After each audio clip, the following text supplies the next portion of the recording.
Steelers fans, welcome to another episode of the Call Sheet Breakdowns. Kevin Smith with you, and today we're picking up with part two of our breakdowns of the Steelers' win, 34-11 victory over Cincinnati last weekend. Yesterday we did a breakdown on Mason Rudolph and the offense, and today we're going to look at the defense, and specifically how the defense was able to confuse Cincinnati quarterback Jake Browning into a really effective day by that banged up unit. So real quick, let's at the jump here look at some of the numbers.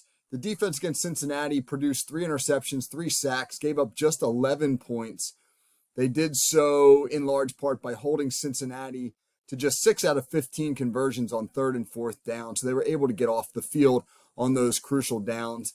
And they also really stood up in the red zone. The Bengals had no touchdowns on 3 red zone possessions. Specifically, the defense was effective because of, one, pressure. The sacks were a big deal. They also harassed Browning into some bad decisions with that pressure. But mostly, and this is going to be the topic of our breakdown here, they were able to confuse Browning by playing heavy zone coverage and disguising their zone rotations. The Steelers have been one of the highest frequency man teams in the NFL this year. They played a lot of man when they saw Browning 4 weeks ago in Cincinnati, and they changed that up on Saturday by giving him a lot of zone looks and disguising their zone rotations. So let's take a look at how they were able to do much of that. So it starts really on the first series, the opening series of the game. This is Cincinnati on a 2nd down play on their initial drive. And what you get here from the Steelers is a rotation out of what looks at the snap like it's going to be man coverage into a zone look, right? The Steelers are pressed at either corner, but their corners, as you're going to see, are going to bail out into a cover 3 look, right? The safety is now going to rotate back to the deep middle of the field. So you're going to have this sort of 3 deep cover 3. Meanwhile, they're going to give a 4 under look, right? The 4 under defenders, you're going to get a drop down here, right? You're going to get a push out, a push to the flat, and a push to the flat. And so the Steelers sort of are boxing the underneath zones with 4 under, 3 deep. And that's pretty good against the route combination that the Bengals run. They run sort of a levels concept to the top of the screen, a clear out from the inside receiver. And then this is Peyton Manning's favorite route, levels. And on the backside, you've got a dig and just a swing route. Okay, so now when you look at the routes matched up against what the Steelers are doing coverage-wise, there isn't a lot of options for Browning to go with the football. Against man coverage, you're going to want to really target this, the dig route. Any in-breaking route against man is going to be good. And you're going to see Browning's eyes are going to go to that route early. But when that route is closed off by Pittsburgh's bracket underneath, then Browning's really going to have to make a quick decision. He's not going to get back to the other side of the ball, and he's going to dump the ball off, as you'll see in just a second here. Well, let's run it. He'll dump the ball off to his back, and the Steelers will rally down and make that tackle for a 2-yard loss. Right? Nicely done by Pittsburgh. Let's look at this again. Let's look at these rotations in a little more detail here. All right, so right now, man, you can see right now that Jake Browning, his eyes have already come off. Right? If we can go back just a hair, right? We'll go back just a hair. You can see as he takes his drop that his eyes are firmly on that dig route to the short side of the field. Look at Browning's eyes. He's clearly targeting this in-breaking dig right here. But the Steelers have it bracketed. Right? You've got the corner over the top. You got a flat defender pushing out, and you got a hook curl defender who's going to inevitably be pushing underneath it. In a perfect world, if you're Jake Browning, you want to get to this route. This is your route right here. Of these 2 in-breaking routes, it's the early in-breaking route, the inside route. That's really the one that you want to get to because Pittsburgh doesn't really have a low hook curl defender. It's the safety dropping down, but he's not going to get there in time. But see, here's the problem, right? With a quarterback like Jake Browning, you're going to get this. You're going to get 1 read, all right? If you can just sort of read my scribble there. And he's going to basically look at 1 read, but he's not good enough. Jake Browning's a backup, and he's not good enough to get to multiple reads. So it's one read or it's check the ball down. And that's it. And so the Steelers confuse Browning. They take away his read. He thinks he's getting man. He's not. He's getting zone. They take away his one read. And instead they get the check down.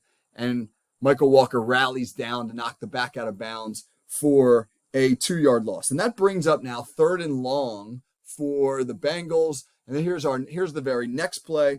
Boy, this is an even more elaborate coverage disguise by the Steelers. There's a lot going on here. Right? The Steelers, I'll be honest, I'm not sure exactly what they're trying to get to here. They do an awful lot on this play. So it really kind of starts with a blitz, right? You're going to get Chandon Sullivan, Pittsburgh's nickel corner, kind of doing a little Mike Hilton thing. Sullivan here lined up in the slot is going to cheat down and come. And then the Steelers are going to play all sorts of interesting rotations. You're going to get another sort of cover 3 where, again, bail, and bail, right? You're going to get a push to the flat right here. You're going to get a hook. And here's where it gets really interesting. This is Walker. Walker's going to push out to the flat. And now look at Alex Highsmith. This is not the only time Highsmith will do this in the game. His hand's in the dirt. This is Highsmith right here. His hand's in the dirt. And he's going to actually fall off and play one of the hook zones. Against this, the Bengals are going to run almost an opposite concept of what they just ran. The previous route, they had sort of a vertical from the slot and then 2 in-breaking routes from the outside receivers. This is the opposite, right? You're going to get an out-breaking route here, an out-breaking route here, and the vertical right there. But here's where it gets really interesting. Watch the corner to the top. This is Levi Wallace. I have him bailing into a cover 3 look, but what he's really doing is just kind of squatting and reading. And when he reads this outbreak, he's going to break on the ball. Browning is expecting him to work vertically, and he doesn't. All right. So again, watch Wallace and how he reacts to the thrown ball here. He's going to squat and now break early. Really interesting, right? Really nice job by him of reading the eyes, right? Reading the eyes right there. So Browning right here, we'll go real quick and look at Browning, the quarterback, right? Browning, where are his eyes? His eyes are locating the safety right down the middle of the field.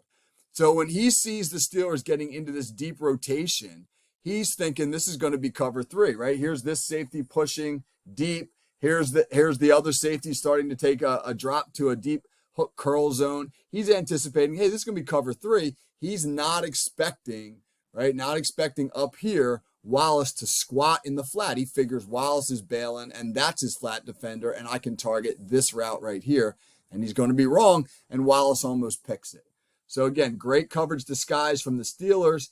And right out of the jump, man, on the first series, they've got Jake Browning thinking because he's not exactly sure what he sees.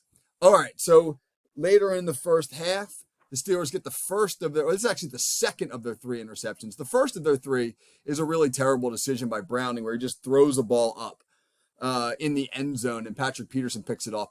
Here's the second of the 3, and this is another coverage disguise, really well done by the Steelers. On this one, the Bengals are going to run kind of a deep over route. So this is Tyler Boyd in the slot, and he's going to run this sort of deep over, this deep cross, and he's going to be the main target, right? He's running this sort of deep cross. You get a dig behind it. You're going to get a vertical up to the front here, and now the tight end is going to chip on Highsmith and then release into the flat.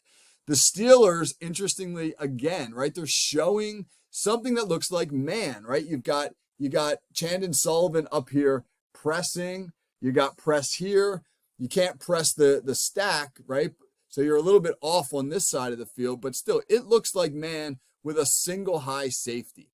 But this is not going to be man coverage. Instead, the Steelers are going to rotate to a cover 3 look, right?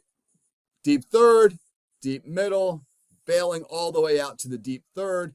And now here's the key defender right here. I'll put him in a little bit of I'll put him in a different color here so you can really see. This is Eric Rowe, okay? He's the guy that's going to initially push flat and then sink when nothing threatens the flat. And Rowe's the guy who's going to sink underneath the deep crossing route. He's a flat defender. He's a hook curl. He's a hook curl. And watch Marcus Golden right here. He looks like he's going to rush. He's going to drop off and become a flat defender. So now, right, you got all sorts of interesting stuff going on with the Steelers as they begin to really mix and match their coverages. All right, here we go. We'll run it through. Watch the deep cross, targeting the deep cross, and now there goes Rowe falling off to pick it off, right? And then he gets a nice run back here, sets the Steelers up in great field position. So if we look at it from a different angle, when we look at it from this angle right here, this is sort of the end zone view. All right, so here's Rowe, okay? And this is why this is so difficult on Jake Browning. Rowe's here, and you're going to get a pressure here. I said in the last frame that Michael Walker had dropped into a hook curl. He's actually coming. So the last thing that Browning is really expecting is for him to be able to, Rowe, who pushes up into the flat, to be able to drop under a deep cross. It doesn't look like he's going to be able to get there. The other thing that's interesting here is the pressure by Alex Highsmith as he bends the edge. Watch what this does to Jake Browning. It forces Jake Browning to step here, and that makes it really difficult for Browning to continue to keep his eyes on Rowe. Again, this is Rowe over here, and Browning's going to have a really hard time keeping track of where Rowe is. He isn't able to get his eyes there, and as a result of Highsmith's pressure, it pushes Browning off of his landmark, and that's obviously a problem for him as he loses track of Rowe, and Rowe slides underneath the throw. Watch him push over, and now he's got to throw back. Boom, and there's Rowe coming underneath. Really well done. One more time. Watch again the impact Highsmith has on this play. What a game Alex Highsmith had. He impacted the game in so many different ways, and there's another example right there. All right, speaking of Highsmith, let's go to the last of Pittsburgh's 3 interceptions in this contest. This is a beauty. The coverage design, there is so much going on here. Just the coverage alone is I don't know how any quarterback, Jake Browning or anybody else, really would have diagnosed this one. We'll draw up the routes first. Okay, so you're going to get from the Bengals, a fairly simple concept. You're going to get a vertical out here. All right, you're going to get a chip from the tight end, and then he'll release late. We get a crosser here, and then we get a dig route there. Okay, so nothing real complicated. Now, watch the coverage. Boy, what the Steelers have going on here is an awful lot for Jake Browning to process. So we start with this safety, who is going to be the flat defender. He's going to drop all the way down into that flat. All right, now you're going to get a stunt coming from here. You're going to get the backer drop into a hook curl there. Right, this safety is going to rotate deep here. You're going to get a push up there from that corner. And where it gets really interesting, right, flat defender, and then this. Here's Highsmith. Hand in the dirt. I mean, he's been a menace off the edge all game long, but rather than come, he's going to drop all the way back into the hook curl zone, and he's going to get underneath this dig route. Looks like a great choice for Browning, right? The dig route's coming free as the backer pushes to the opposite hash and to the flat, and it opens up the middle of the field. But lo and behold, that middle of the field's not going to be open as Alex Highsmith is going to drop all the way under that. Highsmith, hand in the dirt, snap. There he goes bailing. Looks like the dig route's open. It is not. Highsmith picks it for the third of Pittsburgh's 3 turnovers. One more time from the jump. Again, man, watch the ground that Highsmith covers. And then once he gets there, watch him backpedal, stay square to the quarterback, read his eyes, and then make a lunging interception. Heck of a football game from Alex Highsmith, who had a sack, a couple of pressures, affected the quarterback on what was Pittsburgh's second interception, and then makes an interception himself. Second game this year, Highsmith has had both a sack and an interception.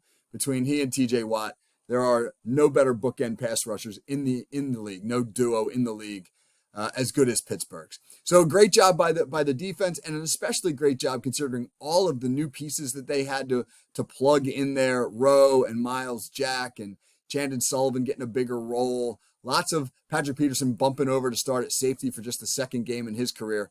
Really excellent job by the Steelers defensive staff, scheming that up, getting those guys ready, and a great job by the players to execute. Hopefully it'll be another encouraging performance on Sunday in Seattle as the Steelers, in another must-win situation, fight for their playoff lives. We'll be back breaking all that down for you next week. Take care, everybody.